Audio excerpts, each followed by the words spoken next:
신명기 16장을 살펴보겠습니다. 신명기 16장은 1절에서 17절까지가 이스라엘의 3대 절기를 다루는 내용이고 18절에서 20절은 공정한 재판을 다루는 내용입니다.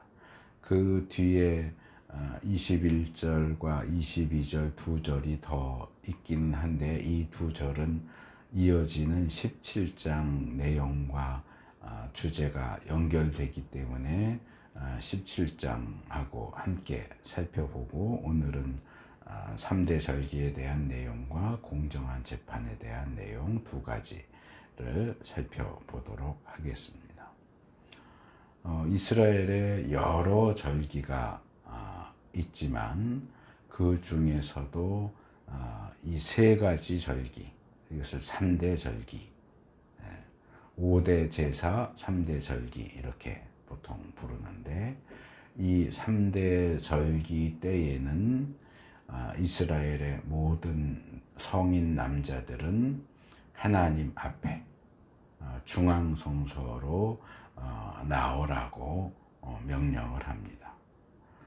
여러 절기들 가운데 속죄일은 회개하고 용서받기 위한 절기이지만 속죄일을 제외한 다른 모든 절기들은 사실상 축제라고 말할 수 있습니다. 그래서 이 절기와 축제를 정해진 때에 함께 지키는 것을 통해서 이스라엘이 무엇보다도 하나님을 예배하는 공동체다 하는 것을 느끼고 또 알게 하는 그런 역할을 하게 됩니다.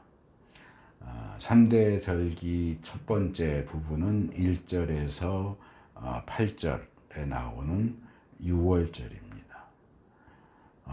이 본문은 이 첫 번째 3대 절기의 첫 번째를 유월절이라고 얘기하지만 다른 본문들 중에는 3대 절기를 얘기할 때 첫 번째로 무교절 이렇게 말하기도 합니다. 또 실제로 이 16장 16절에 보면 유월절이라고 안 하고 무교절이라고 말하고 있기도 합니다.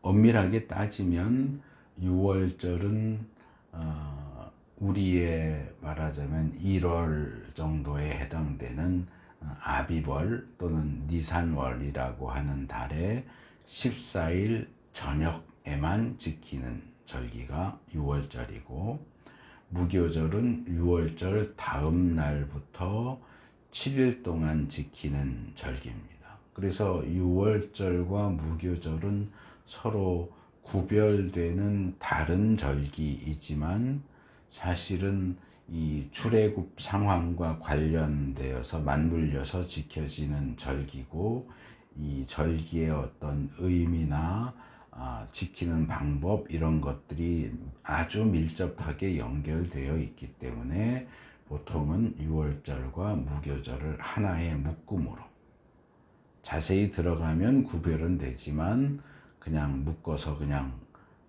유월절이라고 부르기도 하고 무교절이라고 부르기도 합니다.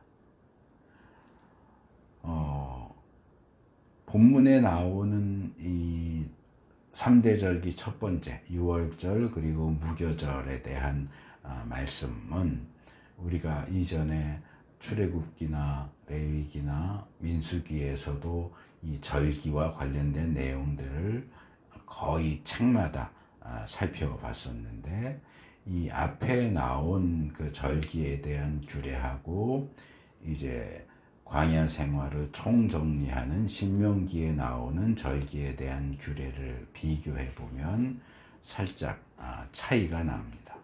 몇 가지가 있는데 그것을 좀 말씀을 드리자면 첫째로는 조금 전에 말씀드린 것처럼 유월절은 정확하게 아비월 또는 니산월 14일 저녁에 해가 질 때 양을 잡으면서 시작됩니다. 근데 이 1절에 보면 아비벌 14일 이렇게 얘기하지 않고 아비벌 어느 날 밤에 이렇게 이야기를 합니다. 그래서 왜 14일이라고 딱 집어서 말하지 않고 어느 날 밤에 라고 모호한 표현을 사용을 할까 하는 생각을 할 수 있는데 이 본문을 잘 읽어보시면 이 1절은 6월절은 몇 월 며칠에 지켜라 하는 내용을 얘기하는 게 아니라 왜 6월절을 지켜야 하느냐를 설명하는 내용입니다. 그래서 왜 지켜야 하느냐, 아비벌의 어느 날 밤에 하나님이 너희를 구원해 주신 것을 기념해서 6월절을 지킨다. 그러니까 이게 꼭 14일을 지목해서 말하지 않아도 이야기가 충분히 진행이 되고 문제되는 부분은 없다고 할 수 있습니다. 둘째로 1절과 2절을 보면 6월절 제사 그리고 6월절 제물 이런 표현이 나옵니다. 제가 구약을 찾아봤더니 6월절 제사라고 하는 표현은 구약에 딱 3번만 나와요. 그러니까 처음 6월절 규례를 주실 때 출애굽기 12장 17절에 6월절 제사라는 표현이 나오고 나머지 2번은 모두 이 신명기 16장 1절과 5절 그러니까 출애굽기에 1번, 신명기에 2번 이렇게 3번밖에 나오지 않습니다. 그런데 원래 6월절 규례를 얘기하는 출애굽기 12장을 읽어보면 이 6월절 제사라고 하는 거는 뭐냐, 6월절 되기 전에 양이나 염소를 한 마리 선택을 하고 이렇게 집안에 데리고 있다가 14일 저녁이 되면 그 양이나 염소를 잡고 피는 문설주와 문지방에 이렇게 바르고 그 고기는 이제 구워서 먹는 그 전반적인 그 6월절 양과 관련된 그 행동들을 종합해서 6월절 제사라고 말을 합니다. 그런데 본문에서는 이 6월절 제사로 양만이 아니라 소도 잡으라고 그래요. 6월절 제사로 양과 소를 잡아라.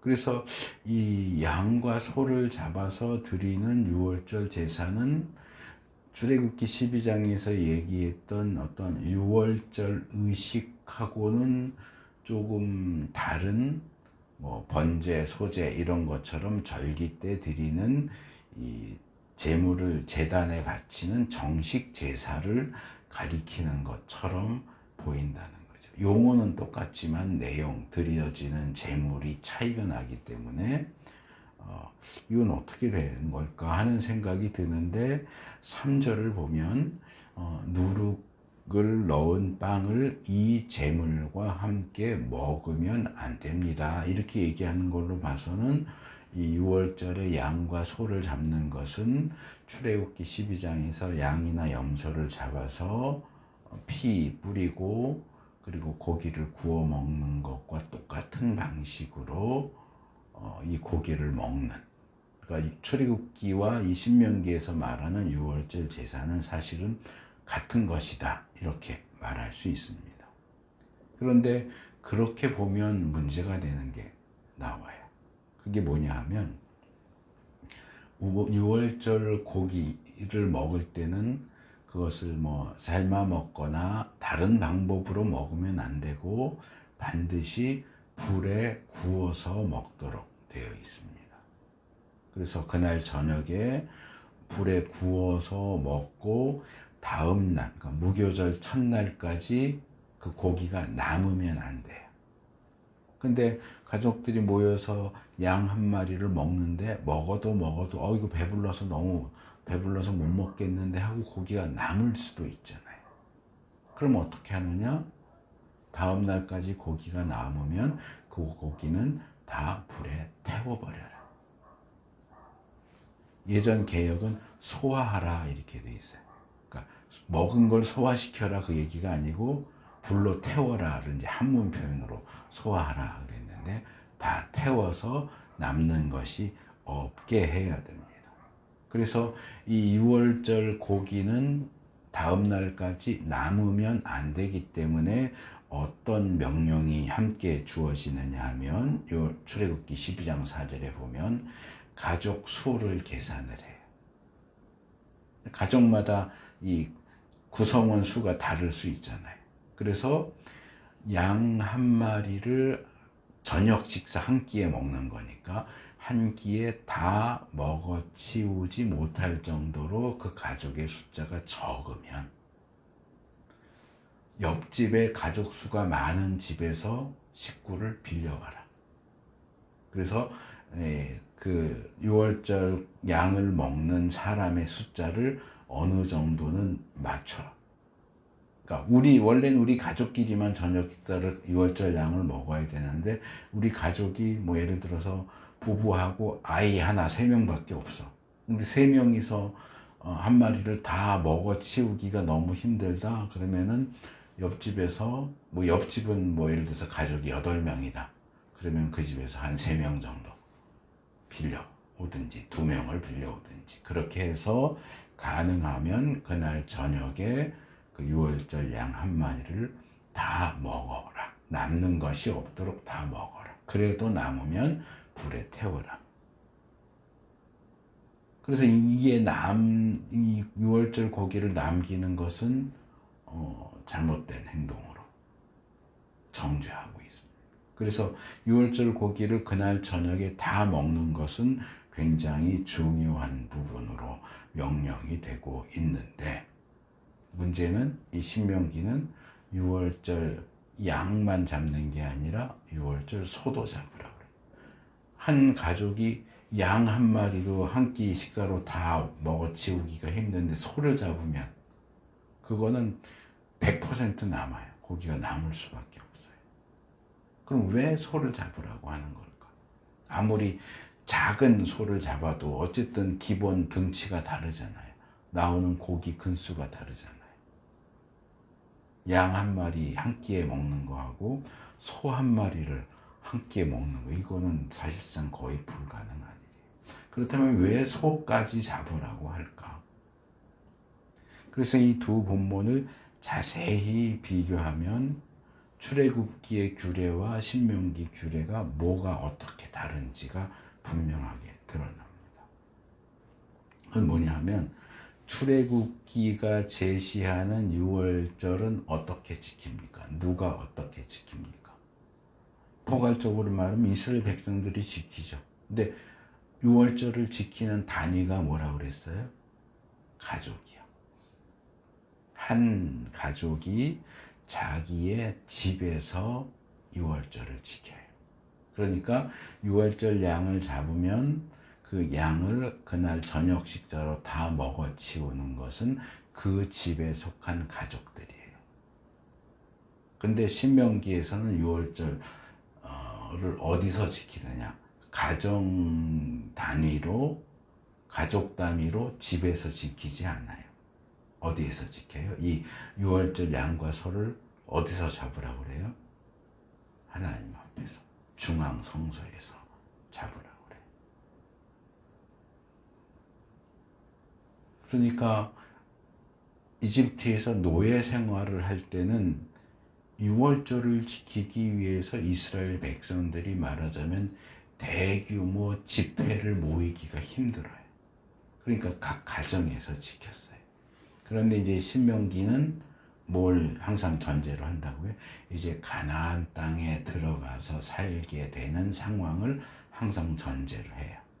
그러니까 가나안 땅에 들어가서 정복하고 땅을 차지해서 전국적으로 흩어져 사는 상황 속에서는 6월절을 가정별로 집에서 지키는 게 아니고 어디서 지켜라? 중앙성소로 와서 지켜라. 그러면 당연히 6월절 고기를 먹는 것도 가정별로 먹는 게 아니고 중앙성소에 모인 이스라엘 백성들이 전체적으로 같이 먹어요. 그러니까 양 한 마리 잡아가지고는 많은 사람들이 모이는데 이게 감당이 안 돼요. 그냥 이렇게 보통 우리가 성찬식 할 때 요만한 조그만 빵 덩어리 하나 먹는 그 정도. 이래 갖고는 식사라고, 6월절 식사라고 말할 수가 없죠. 그러니까 식사처럼 저녁 식사를 제대로 하려면 양 갖고는 모자라고 소도 잡을 수밖에 없는 상황. 이것은 6월절을 지키는 방식이 출애굽 당시와 가나안에 정착하면 어떻게 달라지는가를 보여주는데, 이걸 이렇게 일일이 설명하지 않고 이렇게 그냥 툭 던지니까 이걸 이제 추적해서 자세히 들여다보고 생각을 해야 이래서 이렇게 말을 하는구나 하고 알 수 있게 그렇게 되어 있어요. 그래서 그렇게 생각하면서 본문을 읽어야 되는데 그냥 쭉쭉쭉쭉 문자만 쭉 읽다 보면 왜 소도 잡으라고 그러지? 왜 14일 일이 안 하고 어느 날 밤 이렇게 애매하게 얘기하지? 소 잡으면 분명히 남을 텐데 이거 성경이 잘못됐네. 이렇게 얘기하면 안 돼요. 왜 그렇게 얘기하는지를 어떤 배경적인 측면, 또 두 본문을 서로 비교해 가면서 뭐가 다른가, 뭐가 어떻게 다른가를 잘 생각하면서 성경을 읽는 것이 중요합니다. 그리고 이제 3절로 넘어가면서 자연스럽게 6월절에 대한 내용이 무교절에 대한 내용으로 넘어갑니다. 무교절이라는 용어는 사용하지 않지만 이 7일 기간 동안 누룩을 넣지 않은 빵, 무교병을 먹어야 된다. 이 누룩을 넣지 않은 빵은 곧 고난의 빵인데 그것을 먹으라고 합니다. 이 누룩을 넣지 않은 빵이라고 하는 것은 제가 레위기 소재할 때도 말씀을 드렸지만 유교병과 무교병을 제가 이 식빵 사진하고 호떡 같은 사진하고 비교하면서 말씀을 드렸어요. 이 밀가루 반죽에 이스트, 효모를 넣어서 발효시켜서 만든 빵은 푹신푹신하고 부드럽고 맛있어요. 근데 무교병은 그냥 생 밀가루를 가지고 빵을 만든 거예요. 그러니까 이거는 빵이라기보다는 뭔가 얇게 해서 하면 좀 과자 같은 맛이고, 만약에 두껍게 한다면 이건 이제 질기고 맛이 없죠. 식감이 안 좋죠. 그 맛이 없는 빵이에요, 무교병. 근데 이 무교병은 맛이 없기 때문에 고난의 빵이라고 부르는 것이 아니라 이것은 출애굽 상황을 반영하고 있는 부분이에요. 6월절을 지키면서 이스라엘이 바로 출애굽을 하게 돼요. 그러니까 반죽을 미리 발효시키고, 이렇게 발효가 되려면 시간이 필요하잖아요. 반죽에다가 이스트 넣는다고 바로 부푸는 게 아니고 따뜻한 데 놔두고 며칠 이렇게 놔둬야 이게 점점점 발효되면서 부풀잖아요. 그 과정을 할 여유, 시간이 없는 거예요. 바로 나가야 하니까 그냥 밀가루 있는 거 그냥 들고 나와서 길에서 어디서 그거를 발효시켜요. 그러니까 출애굽한 이후로 며칠 동안은 계속 발효 안 된 무교병을 먹을 수밖에 없는 그 상황을, 또 이스라엘이 애굽에서, 이집트에서 노예 생활을 힘들게 했던, 노예 생활하면서 맛없는 거 먹고 힘들게 지냈던 것을 상징하는 의미로 유교병이 아니라 무교병을 먹도록 했기 때문에 이 출애굽 사건과 직접적으로 연결되어 있는 6월절과 무교절에는 유교병은 먹으면 안 된다. 계속 내내 무교병만 먹어라. 그리고 이 무교절 기간 안에는 이스라엘 땅의 경계 어디에서도 누룩이 눈에 띄면 안 된다. 이건 좀 더 생각하면 상당히 문제가 많은 부분이에요. 이스라엘의 땅의 경계 안에 하면 무슨 얘기예요? 그 나라 안에 이스라엘이 정착한 이스라엘 전체 땅덩어리 안에 누룩은 없어야 된다 하는 얘기예요. 이건 또 왜 이 얘기를 하느냐 하면 출애굽기에서 무교절을 지킬 때는 어떻게 지켜요? 6월절 무교절 오기 전에 대청소를 해. 집에 대청소를 해서 누룩 자체도 그렇고 누룩이 들어가 있는 음식 또는 뭐 심지어는 과자 부스러기까지 하나도 집안에 남아있지 않게 다 해가지고 어디 딴 데다 갖다 놔요. 이걸 버릴 수는 없잖아요. 나중에 또 만들어 먹어야 되니까. 집 안에 말고 딴 데 갖다 놓고 6월절 무교절 지키는 동안에는 그 가족 단위로 지키니까 그 집 안에는 누룩이 발견되면 안 된다 하는 것이 기본적인 원칙이에요. 그런데 이제 신명기로 오면 이 6월절을 가족별로가 아니고 국가적으로 지키기 때문에 너희 집 안에 누룩이 있으면 안 돼가 너희 땅 안에 누룩이 있으면 안 돼. 이렇게 이제 확대되는 거죠. 근데 이제 제가 이건 좀 문제가 있다라고 하는 것은 집 가정별로 지킬 때는 어딘가 집 바깥에 딴 데 뒀다가 가져오면 되는데 국가적으로 지키면 그 누룩 모은 건 어디다 갖다 놔요? 딴 나라에 맡겨요? 이게 애매하죠. 아니면 뭐 영토 바깥에 있는 광야 같은 데다가 갖다 놨다가 절기 끝나면 다시 갖고 오나요? 이건 좀 어떻게 했을지 잘 상상이 안 가는 상황이긴 한데 어쨌든 기본적으로 이 이야기를 하는 의미는 무교병, 누룩은 뭔가 맛있고 좋고 그런 걸 상징하기 때문에 출애굽 상황, 노예 생활과 연결되어 있는 6월절 무교절을 지킬 때는 그 누룩이 너희 살고 있는 그 영역 안에 있지 않도록 하라는 내용을 확대해서 말하고 있는 내용이다. 그냥 이렇게 이해를 하면은 될 것 같아요. 구체적으로 어떻게 했을까? 그건 저도 잘 모르겠어요. 마지막 세 번째로는 이 7절, 8절에 이렇게 자세히 보시면 6월절을 어디서 지킨다고 그랬어요? 중앙성소에서 지켜요. 자기가 살고 있는 집에서 지키는 게 아니고 6월절을 지키기 위해서는 중앙성소로, 말하자면 제주도 사는 사람도 서울 와야 되고 충청도, 경상도, 전라도 사람들이 다 서울 와서 중앙성소 성전에서 6월절을 지켜야 돼요. 그래서 거기서 14일 날 저녁에 양 잡고 소 잡고 그것을 불에 구워서 같이 다 잔치하면서 먹어요. 그리고 다음 날 아침, 무교절 첫날이죠. 아침이 되면 어떡하라고요? 각자 장막으로 돌아가래요.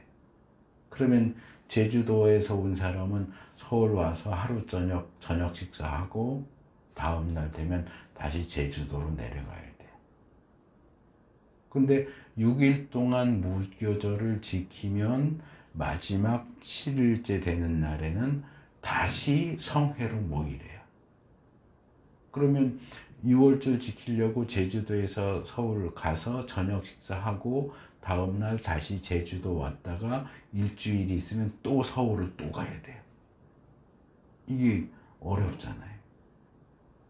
그래서 학자들은 이 부분을 어떻게 보느냐 하면 여기 각자의 장막, 돌아가야 하는 각자의 장막은 살고 있는 집을 가리키는 게 아니라 머물고 있는 숙소를 가리키는 걸로 봐야 된다. 그러니까 제주도 사는 사람이 6월절, 3대 절기 다 그렇지만 3대 절기 때는 중앙성소로 오라 그러니까 가서 하룻밤이라도 자려면 숙소를 구해야 되잖아요. 숙소에서 자고 그날 저녁에 6월절 지키고 숙소로 돌아가서 자고 일주일 동안 그 숙소에서 무교절 지킨 다음에 7일째 되는 날은 다시 중앙성소에 가서 성회, 집회 모이고 그리고 나서 이제 집으로 돌아가는 거예요. 그래서 여기 자기 장막은 자기가 살고 있는 집을 가리키는 것이 아니라 중앙성소 근처에 있는 너희가 머물고 있는 숙소, 이렇게 이해를 해야 될 것 같습니다. 그 다음에 9절에서 12절은 77절이에요. 이 9절에 보니까 그로부터 일곱 이레, 이레는 이제 다니엘에 보면 뭐 몇 일에 일곱 일에 뭐 이렇게 나오기 때문에 저도 중고등학교 때는 이게 무슨 특수 용어인 줄 알았어요. 근데 이게 특수 용어가 아니고 말 그대로 7일을 가리키는 거예요. 하루, 이틀, 사흘, 나흘, 닷새, 일에 7일을 가리키는 표현이에요. 그러니까 일에는 7일이니까 일주일이에요. 그러니까 일주일을 7일을 7번 세라. 그러니까 7일에를 7번 세면은 7, 7이 49, 49일이고 그리고 7일에를 센 다음 날 50일째 되는 날 지키는 절기가 77절이에요. 그래서 이 77절을 계산하는 방법과 관련해서 7일을 7번 센다. 그래서 77절 그렇게 얘기하는 거고, 또는 77이 49를 세고 다음날 50일 되는 날 지킨다. 그래서 오순절, 이 순이라고 하는 한자가 10을 가리키거든요. 그러니까 5개의 열이니까 50인 거죠.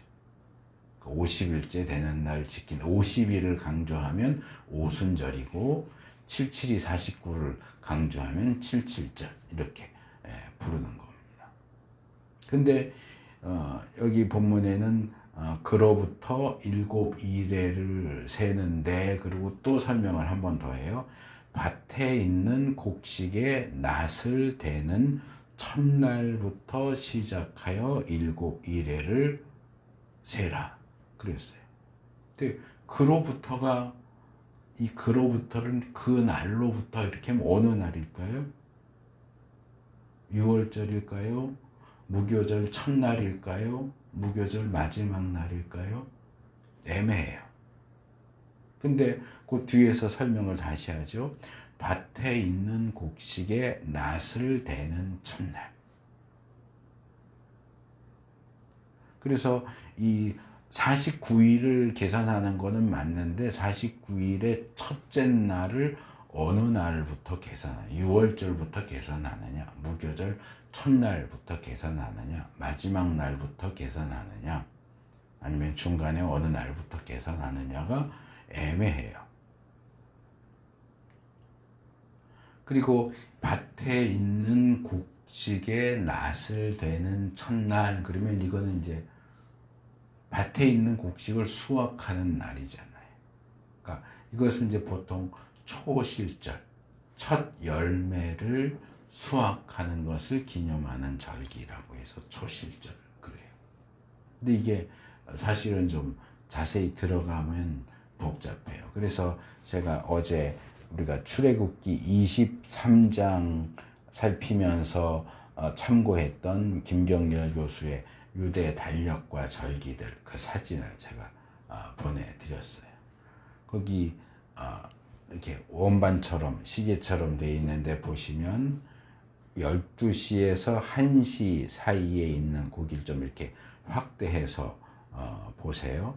그러면 거기 이때도 이제 절기가 모여 있는데, 이 아비벌 또는 니산월 14일이 6월절이고요. 그러니까 15일은 무교절 첫날이고, 거기 이제 7일 하면 21일이 무교절 마지막 날이에요.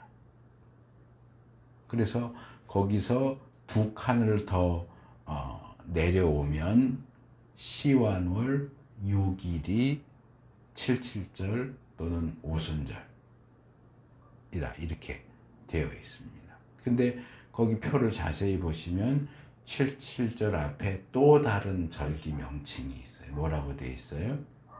초실절이라고 되어 있죠. 그러니까 칠칠절은 칠칠절이라고도 하고 오순절이라고도 하고 초실절이라고도 하고 그 도표에는 안 나와 있는데 맥추절이라고도 불러요. 그래서 이 한 절기인데 이름이 4개나 돼요.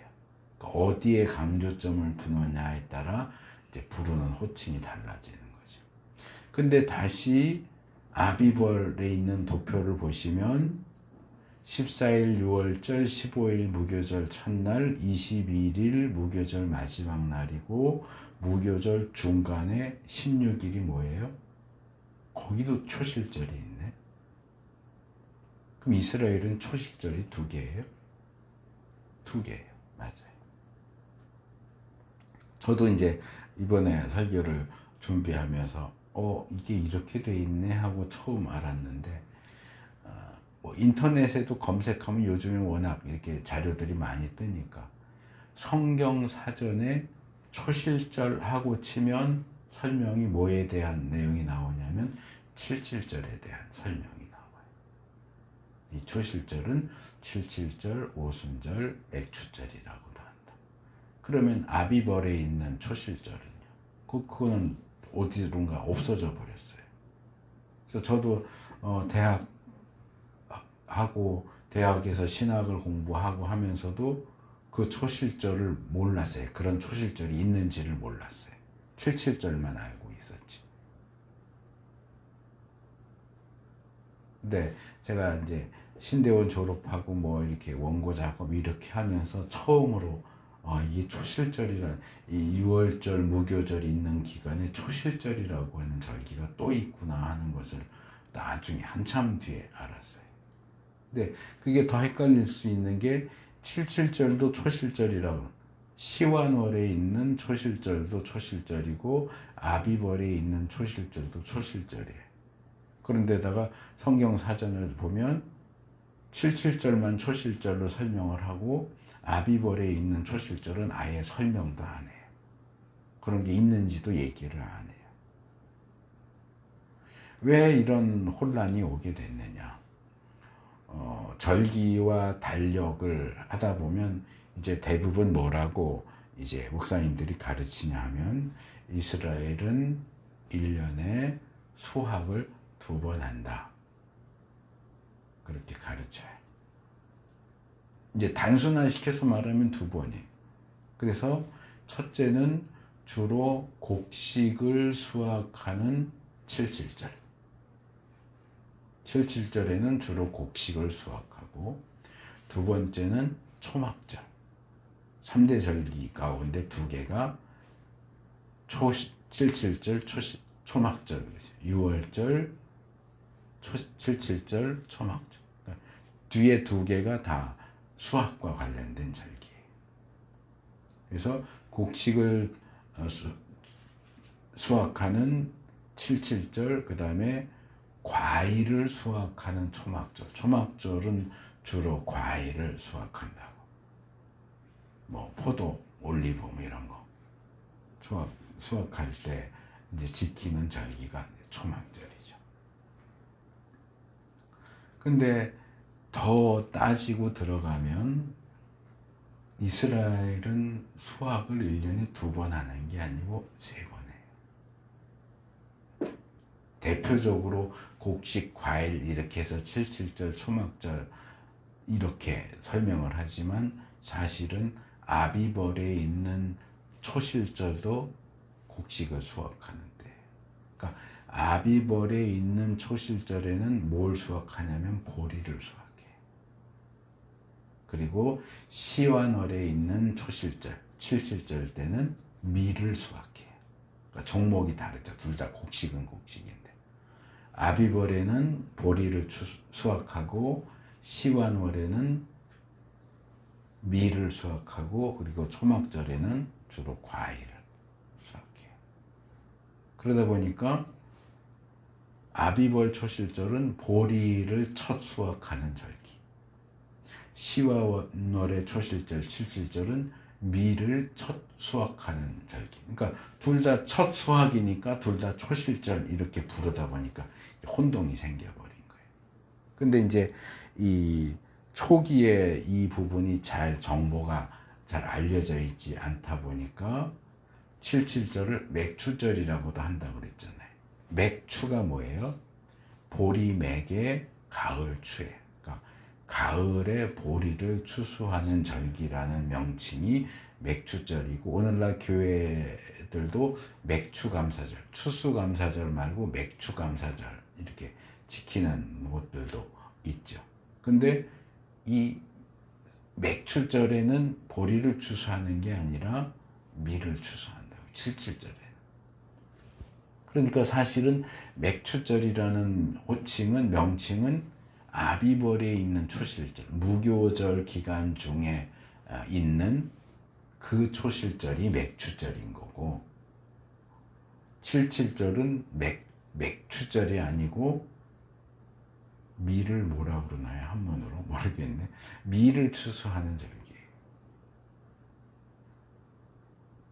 근데 이게 이제 처음부터 이렇게 잘못 가르치다 보니까 그 잘못된 호칭이나 이런 것들이 그냥 굳어져서 쭉 내려오는 거죠.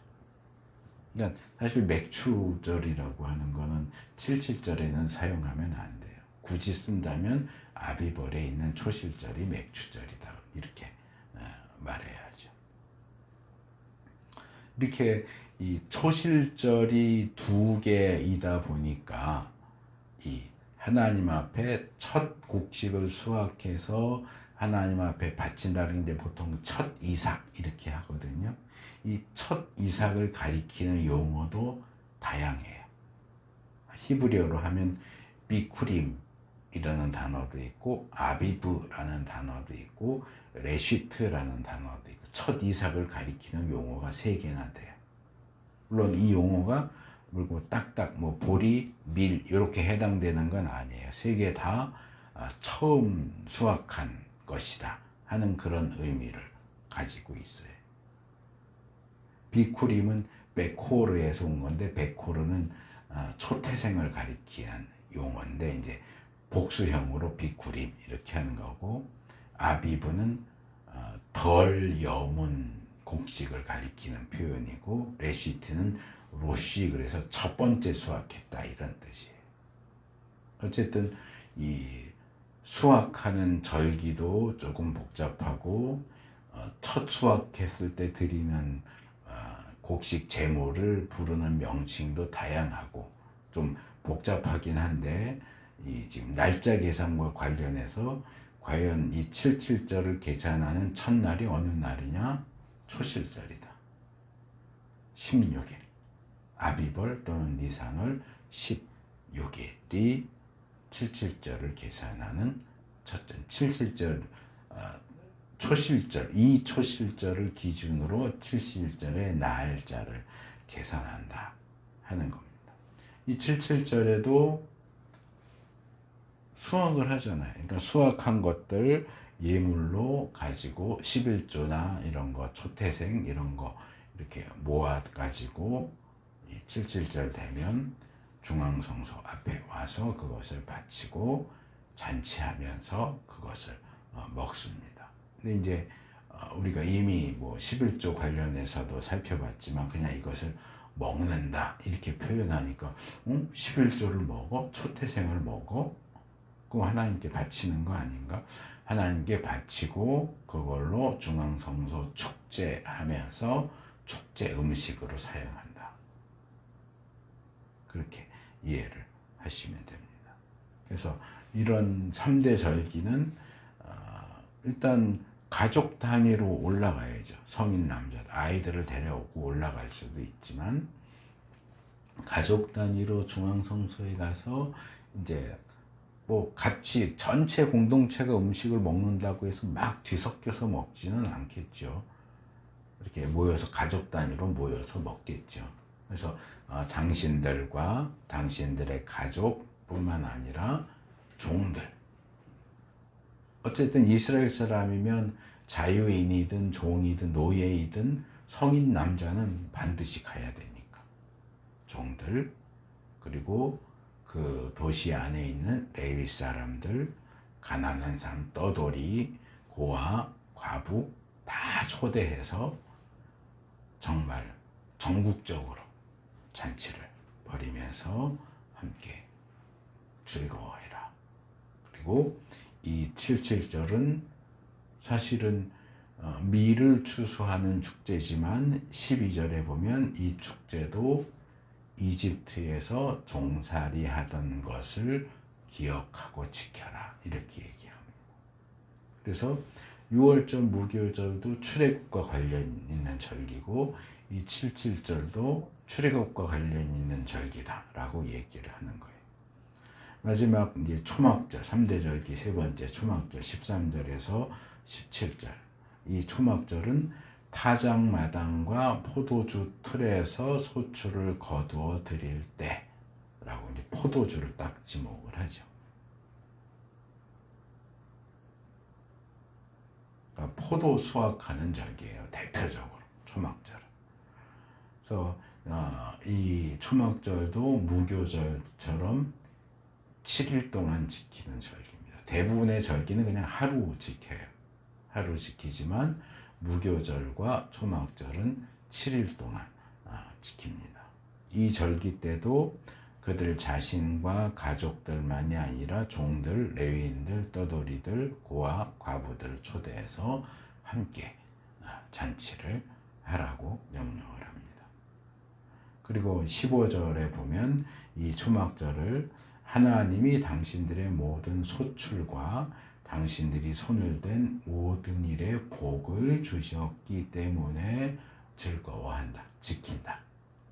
그러니까 수확을 주셨기 때문에 초막절을 지켜라 라고만 그냥 설명을 하지만 이 초막절의 다른 명칭은 장막절이에요. 장막절. 초막은 풀초를 써서 풀이나 나무를 가지고 임시로 만든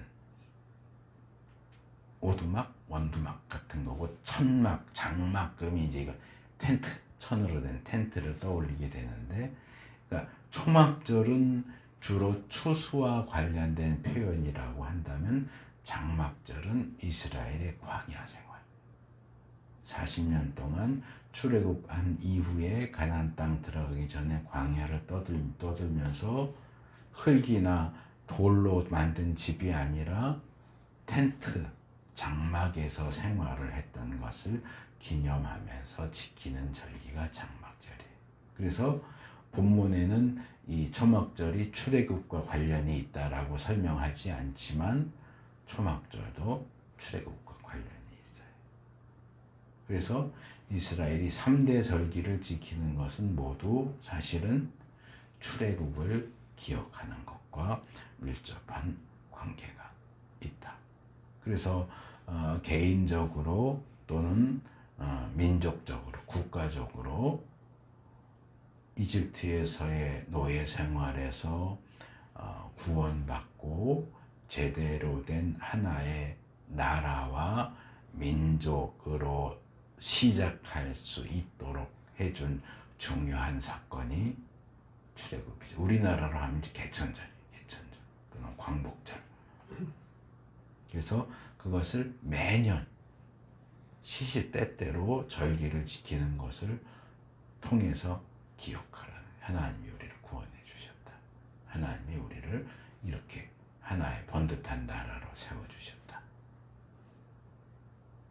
그래서 이스라엘의 모든 남자는 성인 남자는 한 해에 최소한 3번 6월절 무교절 77절 초막절에는 하나님이 택하신 중앙성소로 가서 주님 앞에 자신을 보여드려야 돼요. 문도장을 찍으라는 얘기. 하나님 저 왔어요. 문도장 찍는데 그렇게 하나님 앞에 찾아갈 때 어떻게 하면 안 된다? 빈손으로 가면 안 된다. 하나님으로부터 받은 복에 따라서 그 힘대로 예물을 가지고 가라. 그동안 모아놨던 11조, 수확한 것, 초태생 짐승들, 기타 등등. 번제물, 화목제물, 속죄제물, 소제물, 그런 예물을 종합 선물 세트로 바리바리 싸들고 하나님 앞에 가서 드리고 또 그것들로 잔치를 해라. 그래서 우리도 우리를 구원해 주시고 이제까지 은혜를 베풀어 주신 그 하나님의 은혜를 기억하면서 우리가 할 수 있는 힘대로 내가 할 수 있는 만큼 정말 성심성의껏 예물을 가지고 하나님 앞에 나오는 게 중요합니다.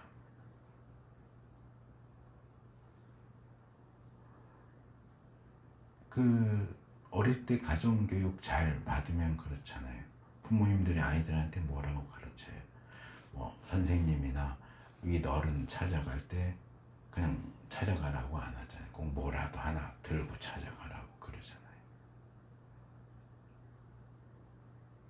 근데 우리가 집안의 윗 어른 또는 스승님 찾아간다 이럴 때도 빈손으로 안 가잖아요. 근데 하나님 앞에 갈 때는 빈손으로 가는 경우들이 많아요. 그러면 안 되는 거예요. 계속 말씀드리고 우리가 헌금한다고 하나님이 이거 가져가세요? 하나님이 이거 쓰세요? 결국 우리가 쓰는 거잖아요. 전기세 내고 수도요금 내고 월세 내고 결국 우리가 다 써요. 하나님 쓰는 거 하나도 없어요. 그래도 우리는 하나님께 드려야죠. 하나님께 정말 성심성의껏 여기 있는 이 표현대로 힘대로 그 힘대로 나에게 힘이 있는데 그 힘을 나를 위해서 다 쓰고 하나님 헌금할 거 없어요 이러지 말고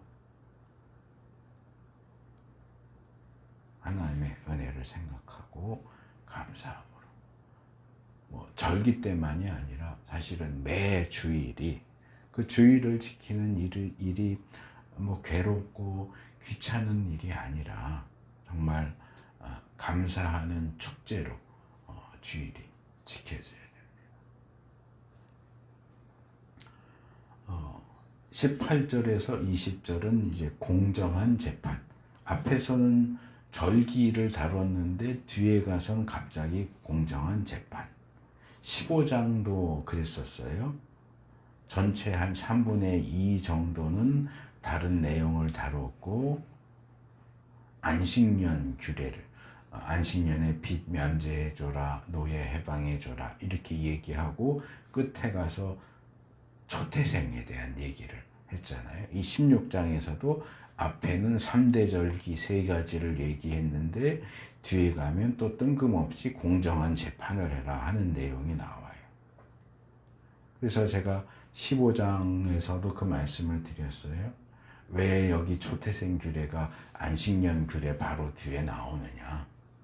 이게 짐승에게 안식을 주는 거기 때문에 그런 공통점 때문에 나온다라고 주장하는 이들도 있는데 이건 엄밀히 따지면 초태생은 하나님께 죽여서 바쳐야 되는데 하나님께 바치기 전에 일 안 시키는 게 노동에서 해방시키는 게 아니죠.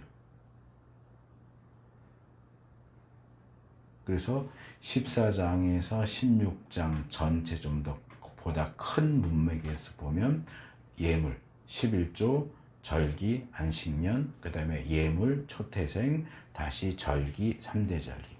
예물, 절기, 이렇게 이제 번갈아 가면서 내용을 제시하고 있는 걸로 보는 게 더 좋겠다. 그랬는데 이 16장도 마찬가지. 앞에는 3대 절기 나오고 뒤에 공정한 재판이 나오는데요. 이것도 16장부터 이어지는 18장까지의 내용을 보면 이제 무슨 내용이 나오냐 하면 이제 아마 다음 시간에 그럴 것 같은데 구약 이스라엘은 신정국가예요. 신정국가가 뭐냐 하면 인간이 왕이 아니고 신이 왕이 돼서 다스리는 특별한 형태의 국가 체계를 신정국가라고 그래요. 그러니까 이스라엘은 인간 왕을 세우기는 하지만 그 왕이 아니고 그 인간 왕은 진짜 이스라엘의 왕이신 하나님의 대리자예요. 그래서 이스라엘의 왕은 그 찬송 왕이신 우리 하나님. 하나님이 왕이에요. 하나님이 왕이고 하나님의 말씀인 율법이 말하자면 국법이에요. 그래서 그런 점에서 구약의 이스라엘은 굉장히 특별해요. 신약의 이스라엘도 신정 국가가 아니에요. 구약의 이스라엘만 신정 국가예요. 현대의 이스라엘도 신정 국가가 아니에요.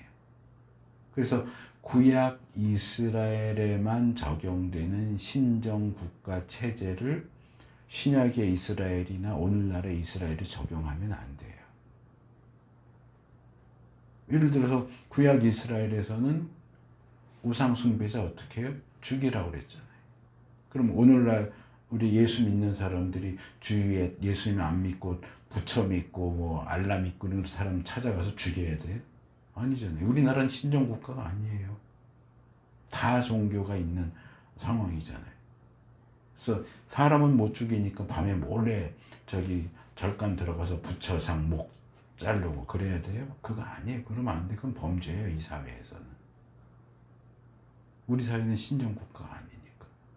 그러니까 신정 국가에서만 가능한 그 일을 그냥 성경에 적혀 있잖아.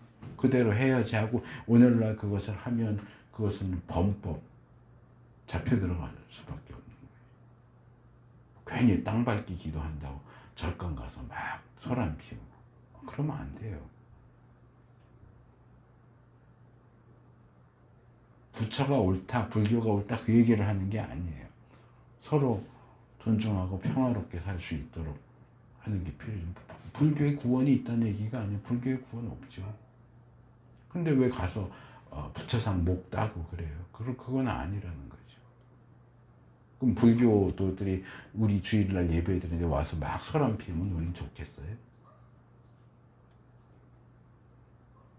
막 십자가 떼갖고 짓밟고 막 부서뜨리고 그러면 좋겠어요?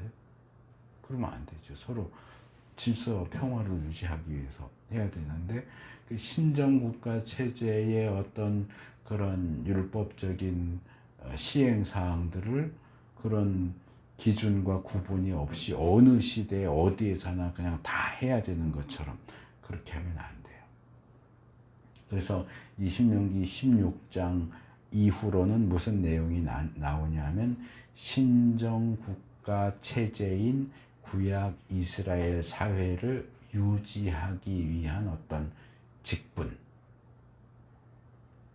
그런 기능을 하는 사람들에 대해서 다뤄요. 그래서 재판관들, 그리고 또 뭐 나오냐면 왕, 그러니까 재판관에 대한 규례, 왕에 대한 규례, 레위인과 제사장에 대한 규례, 선지자에 대한 규례, 이게 줄줄이 나와요. 그래서 16장 18절부터 17장 13절까지는 재판관에 대해서, 17장 14절에서 20절은 왕에 대해서, 18장 1절에서 8절은 제사장들과 레위인에 대해서, 18장 9절에서 22절은 선지자에 대해서. 신정 체제, 이스라엘 사회 유지를 위해서 필요한 사람들이 어떤 사람들이고 그런 사람들은 어떻게 행동을 해야 하는가를 다루는데, 이 16장 끝에 나오는 재판에 대한 내용도 그 내용들 전체 이야기 중에 일부분이 여기 슬쩍 들어와 있는 거다.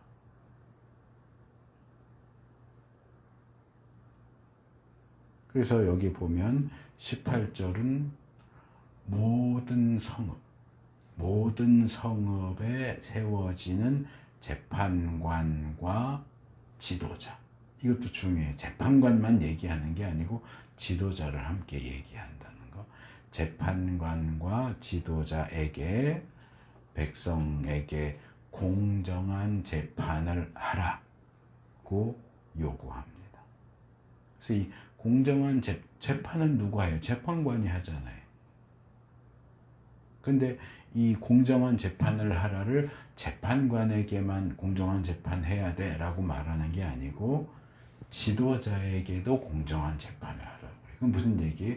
지도자의 주요 역할 가운데 하나가 재판을 하는 거예요. 그게 이제 우리가 사사기에 가서 볼 수 있는 사사의 역할이에요. 우리는 사사 그러면 어떤 전쟁 영웅 이렇게 이제 생각을 하기가 쉽지만 실제로 사사기에 보면 사사들이 전쟁을 많이 하기는 하잖아요. 근데 이 사사라는 말 자체가 재판관이라는 뜻이에요. 영어로 사사를 judge 그렇게 부르죠. judge. 재판관이라는 뜻이에요. 판관.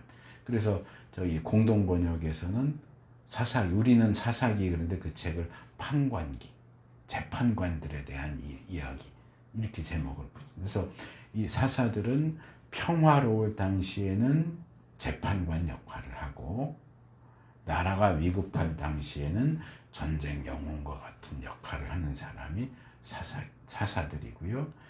왕들 이전의 어떤 초기 지도자라고 말할 수 있어요. 그러니까 왕도 왕으로 다스리지만 왕이 해야 하는 중요한 역할 중에 하나가 뭐예요?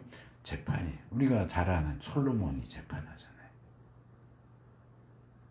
그래서 지도자의 역할 중에는 재판관으로서의 공정한 재판. 그러니까 백성들 사이에 분쟁이 일어났어.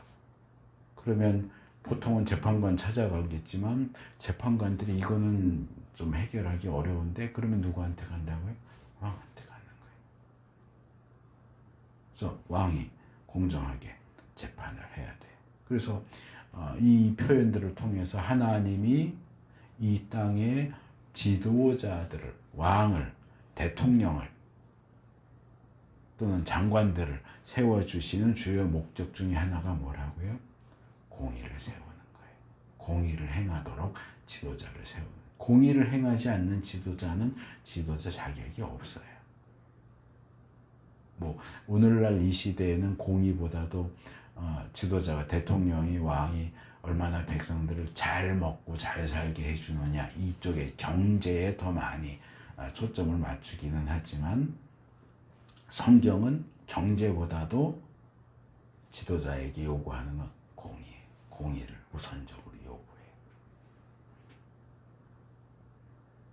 그래서 18절은 재판관과 지도자들에게 공정한 재판을 해라 라고 원칙적인 이야기를 했다면 19절로 넘어오면 공정한 재판을 하기 위해서 하면 안 되는 것 세 가지를 얘기하고요.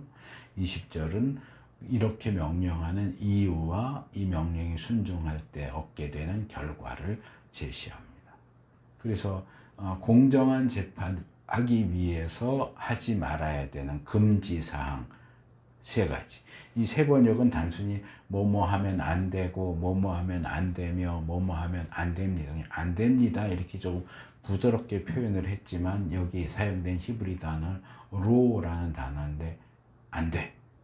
그냥 안 돼. 안 하면 좋겠다가 아니고 이거 금지. 그 말이에요. 금지. 첫 번째 금지되는 건 뭐예요? 공정성을 잃으면 안 돼. 공정성을 잃는 것 금지. 이 번역된 표현만 보면 18절에는 공정한 재판을 해라 그랬고 19절에는 공정성을 잃으면 안 된다 그래가지고 비슷한 얘기를 하는 것처럼 보여요. 같은 말을 그냥 반복하는 것처럼 보이지만 히브리 원문은 전혀 달라요. 18절에 공정한 재판을 하라는 히브리 원문으로 샤파트, 미시파트, 제데크. 샤파트는 재판한다 그런 뜻이고 미시파트는 우리가 전에 다뤘잖아요. 미시파트, 제데크. 그러니까 미시파트도 공의, 제데크도 공의. 그래서 샤파트, 미시파트, 제데크를 직역하면 공정하고 공의롭게 재판해라 그 말이에요. 공정하고 공의롭게 재판해라. 공의를 가리키는 구약의 대표적인 두 단어 미시파트하고 제데크가 재판과 관련해서 사용되고 있습니다. 19절에 공정성을 잃으면 안 된다는 이렇게 돼 있어요. 로 타테 미시파트. 미시 파트는 설명할 게 없고 로도 안 된다. 금지고요. 타태가 뭐냐 하면 구부러지게 한단 말이에요. 구부린다. 그러니까 공의를 구부리면 안 돼. 그래서 제가 공의를 가리킬 때 야샤르라는 히브리 단어를 사용해요. 곧다, 곧다, 옳다. 자, 뭐 옷감을 만약에 산다고 쳐요. 그러면 뭐 예전에 몇 자 이렇게 해갖고 계산을 하잖아요. 기둘다란 자로 옷감을 쭉 재가지고 그만큼 해갖고 쭉 잘라서 주잖아요. 근데 이 자가 곧지 않고 이렇게 구부러졌다고 쳐봐요. 그러면 3m를 사야 되는데 구부러진 자로 하면 3m가 못 되는데도 3m인 것처럼 보여요. 이게 구부러진다는 말이에요. 공의를 구부러진 자처럼 구부러뜨리면 안 돼요. 공의의 원칙에 따르면 얘가 잘했고 얘가 못했는데 이 공의를 구부러뜨려서 잘한 애를 잘못했다 그러고 잘못한 애를 잘했다 이렇게 하면 안 된다. 이게 공의를 구부러뜨리게 하는 거예요. 그래서 이거 공정성을 잃으면 안 된다라는 번역은 조금 마음에 안 들어요. 공의를 직역하면 공의를 구부리면 안 된다. 공의 구부리는 것 금지. 옳지 못한 판결을 내려서 공의를 왜곡시키면 안 된다. 둘째는 사람 얼굴 보는 것 금지. 사람 얼굴을 보아주면 안 된다. 로 타키르 파님. 파님은 얼굴이고요. 로는 금지. 타키르라고 원래 이제 나카르라는 동사인데 이건 뭐냐 하면 원래는 세밀하게 조사한다, 이렇게 자세히 들여다본다 그런 뜻이에요. 그래서 골똘히 쳐다본다. 마치 탐정들이 사건 현장에 가서 막 뒤지고 다니는 것처럼 골똘히 쳐다본다, 세밀히 조사한다, 그리고 잘 알고 있다, 익히 알고 있다. 우리가 누군가를 저 사람 내가 잘 아는 사람이야 할 때 쓰는 단어이기도 해. 이 나카르란. 그리고 인정하다, 존경하다, 돌보다 그런 뜻이. 그러니까 누군가의 얼굴을 잘 알고 있어요. 그리고 내가 그 사람을 좋아해. 그러니까 어떻게 해요? 그 사람 편 들어주는 거예요. 얼굴 보아준다 하는 얘기는 편해. 그 사람 편 들어줘. 편파적인 편. 분명히 사건이 있었고 누가 옳고 누가 그런 게 분명한데도 이 사람이 내가 잘 아는 사람이기 때문에 이 사람에게 유리한 판결을 내리는 거예요. 어떤 증거와 정황과 증인들 다 무시하고 이 사람 내가 좋아하는 사람, 내가 잘 아는 사람이야. 내 사돈의 팔촌이야. 그러니까 너 무죄 하고 풀어주는 거예요. 혈연, 학연, 지연 뭐 이런 거 내세워서 팔은 안으로 굽는다 그러잖아요. 우리가 남이가. 그래서 분명히 유죄인데 무죄 하는 거 금지. 셋째로 뇌물 받는 것 금지. 그리고 이 부분은 설명이 따라 붙어요. 뇌물은 지혜 있는 사람의 눈을 어둡게 하고 죄 없는 사람을 죄인으로 만들기 때문이다. 두 번째는 내가 아는 사람 편을 들어주는 거고 이 세 번째 내가 모르는 사람이에요. 근데 이번에 재판받게 된 사람입니다 하고 뇌물을 갖다 바쳐요. 모르는 사람이지만 뇌물을 받았으니까 어떻게 해요? 편 들어줘야죠. 죄가 있지만 죄가 없는 사람을 만들고 대신 죄 없는 사람을 죄인으로 만드는 거예요. 이게 이제 많이 얘기하는 그거죠. 유전 무죄, 무전 유죄. 돈이 있으면 유죄인데도 무죄가 돼요. 돈이 없으면 무죄인데도 유죄가 되게 해요. 그거 가장 중요한 원인이 뭐예요? 뇌물이에요. 이 뇌물에 대해서는 성경이 여러 곳에서 이야기합니다. 출애굽기 23장 8절에도 너희는 뇌물을 받아서는 안 된다. 뇌물은 사람의 눈을 멀게 하고 의로운 사람의 말을 왜곡시킨다. 전도서 7장 7절에서도 탐욕은 지혜로운 사람을 어리석게 만들고 뇌물은 지혜로운 사람의 마음을 병들게 한다. 지혜로운 사람이니까 재판관으로 세워졌을 거 아니에요. 바보를 재판관으로 세워요? 똑똑한 사람 세우잖아요. 근데 뇌물을 먹으면 이 똑똑한 사람이 바보가 돼요. 적어도 그 사건에 대해서만큼은. 이거는 어느 시대나 있는 것 같아요. 탐욕 때문에 뇌물 받고 잘못된 판결을 내리는, 왜곡된 판결을 내리는. 근데 이건 재판관이라고 했지만 재판관만 그래요? 검사도 그렇고 변호사도 그렇죠. 제가 공의에 대한 설교를 준비하면서 이게 얼핏 들었던 거라서 찾으려고 막 이렇게 검색을 하다 보니까 제가 원하던 건 못 찾았는데 이런 내용을 슬쩍 봤어요. 자, 법과 정의에 대한 내용인데요. 우리나라도 이제 조금 그쪽으로 가지만 미국은 재판의 나라잖아요. 뭐 문제 있으면 그냥 바로 재판 걸어버리잖아요. 그러니까 변호사가 굉장히 인기 있는 직종이고 돈 많이 버는 직종이에요. 자, 사건이 발생했어요. 그러면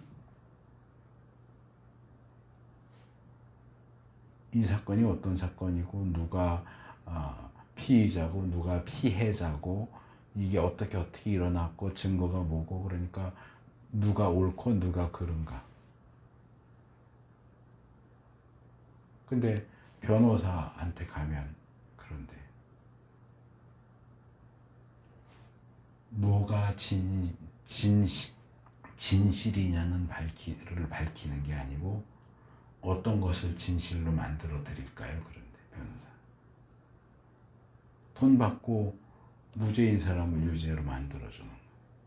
그게 악덕 변호사가. 검사는 무죄인 사람을 유죄로 만드는 거. 판사, 검사, 변호사만 그래요? 법조인들만 그래요? 우리 삶 속에서는 그런 일이 없어요? 뭔가 나의 이익을 위해서 여러 사람 얘기하면서 누군가를 깎아내리고 헐뜯고 부당하게 나쁜 사람을 만드는 그런 경우는 없어요?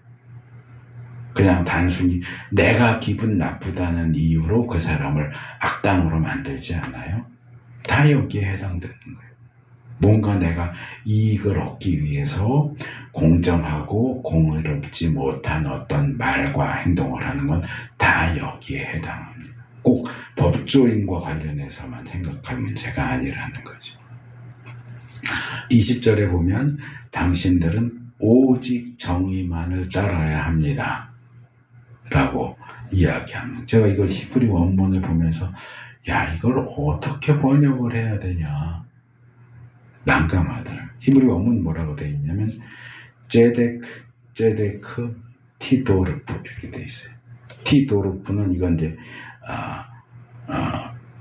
따라간다, 추격한다, 추구한다 그런 뜻이고 제데크는 의인가.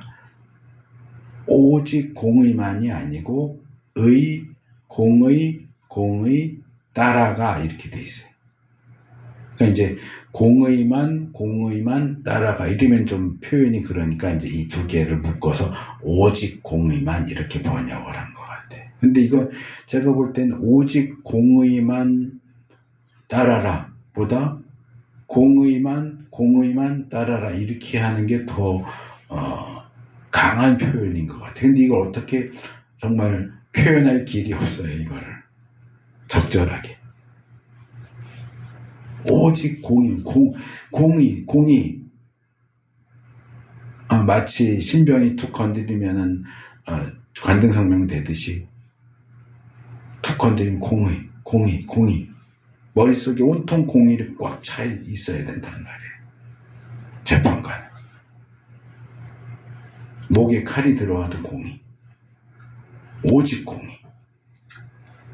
우리가 그레고리오 마지막 시간에 살펴봤던 아모스 5장 24절 공의를 물같이 정의를 하수같이 그거랑 같은 표현이죠. 그래서 이 본문은 공의의 실천을 재판관과 지도자와 연결시켜서 얘기하지만 사실은 누구도 나는 재판관도 아니고 지도자도 아니니까 상관없어 라고 말할 수 없어요. 자기들은 삶 속에서 관계 속에서 얼마든지 불의를 행하고 불공정하게 행동하면서 당신들은 재판관이니까 지도자니까 공정하게 해야지 라고 요구할 수 있습니까? 나는 공정하게 안 하면서 페어플레이를 해야 될 거 아니에요. 지도자만 페어플레이 해야 돼요? 선수들은 페어플레이 안 해도 돼요? 하나님만 공의로워야 되고 우리는 공의 무시해도 되는 거예요? 하나님께서는 이 공의를 법정에서만 요구하시는 게 아니고 인간 사회 전반, 특별히 하나님 백성의 삶 속에서 공의를 공정하고 올바르게 생각하고 말하고 행동하기를 원하십니다. 그래서 하반절로 오면 이렇게 정의, 오직 정의만을 뒤따르는 삶에 약속되는 결과를 두 가지로 제시합니다. 첫째는 그래야만 당신들이 산다. 이건 계속 살아갈 수 있다. 살아있을 수 있다. 그런 뜻이고 신약적으로 말하면 하나님 나라에 들어가서 영생을 누리는 것을 가리킬 수도 있습니다. 둘째는 주 당신들의 하나님이 당신들에게 주시는 땅을 당신들이 차지할 것입니다.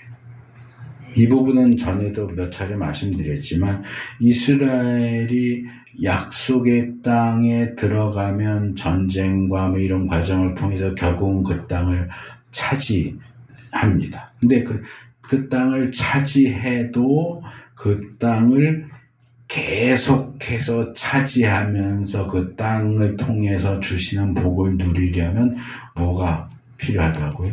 공의를 행해야 된다. 공의를 행해야 땅을 계속 차지할 수 있어요. 전쟁 한번 빡 해가지고 이겨갖고 땅 차지할 수 있을지 모르지만 그 땅 차지해놓고 불의를 행하고 불공정하게 하면 결국 그 땅을 뺏긴다는 얘기예요. 그래서 구약 이스라엘이 망했잖아요. 쫓겨났잖아요. 바벨론으로. 그렇게 힘들게 얻은 가나안 땅 계속 차지하지 못하고 쫓겨났잖아요. 왜요? 공의를 행하지 않았기 때문에. 신약식으로 말하면 구원은 믿음으로 얻지만 그 구원을 계속해서 누리려면 또는 그 구원이 완성돼서 하나님 나라에 들어가려면 뭘 행해라? 공의를 행해라. 그 믿음에 합당한 증거를 삶 속에서의 공의와 사랑을 통해서 입증해 보여라. 난 믿었어 그랬는데 삶 속에 공의도 없고 사랑도 없어요. 그럼 믿는 거 아니라는 거예요. 믿음의 행함이 더해져야 구원이 완성된다 그 얘기를 하는 게 아니에요. 구원받는 믿음에는 반드시 행함이 따라오게 되어 있다.